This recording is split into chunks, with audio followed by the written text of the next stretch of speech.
I'm just floored by the fact that there's so few black artists featured on it. Why is that? I think that we're trying to move in that direction. We want to play artists that seem to be doing music that fits into what we want to play for MTV. The company is thinking in terms of narrow casting. That's evident. It's evident in the fact that the only few black artists that one does see are on about 2:30 in the morning or to around 6. Very few are featured predominantly during the day. No, that's a... I'll say that over the last couple of weeks these things have been changing, but it's a slow process. I know, it's funny, I think people have different perceptions. When you wind up watching, let's say you watch an hour or 2 or even 3 a day, people somehow come away with different ideas about what we are doing.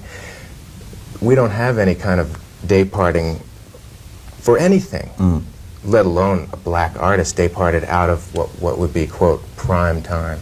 We don't have that. Because one sees a lot there's one black station on television that I keep picking up. I'm not sure which station it's on, but there seem to be a lot of black artists making very good videos that I'm surprised aren't used on MTV.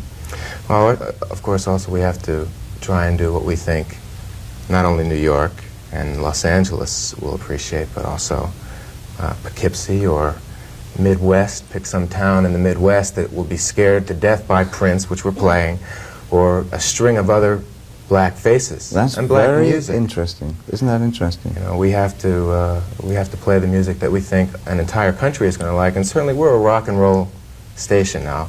The question would be asked, well, should, since we're in New York, should PLJ play, the Isley Brothers? Well, you and I might say, yeah, because we have grown up in an era when the Isley Brothers mean something to me, and so do the Spinners, even way after the Isley Brothers. But what does it mean to a 17-year-old? Well, if you talk on the phones to these guys like I did when I was in radio, it's Well, scary. I tell you what it means. I tell you what maybe the Isley Brothers or Marvin Gaye means to a black 17-year-old. Ah. And surely he's part of America as well. No question, no question. And that's why you're seeing those things. Do you not find that it's a frightening predicament to be in? Yeah, but less so here than in radio. And is it not? Well, no, don't say. Well, it's not me, it's them. Is it? No, Is well, it not possible that it should be a conviction of the station and of other radio stations? To be fair, it does seem to be rampant through American media. Should it not be a challenge to try and make the media far more integrated in music, especially of anything in musical terms? Absolutely, I think it's happening because white music and white musicians are now starting to play more than ever, more than they have lately, let's say in the last 10 years, what black artists have been into. And now, hopefully, the lines are going to start to blur, and when we play a band like ABC, well, there's white and black kids who are enjoying it, and all of a sudden, well, it's a little bit easier for a white kid to understand it. The fact is, quite frankly, I could even point you towards a letter in the new issue of The Record, the magazine The Record, responding to an article by Dave Marsh, that this kid just ranted about what he didn't want to see on MTV. Well, that's his problem. In no uncertain terms. Well, what I'm saying, though, is that there's, as you say, there's certainly a lot of black kids and white kids who may want to see black music.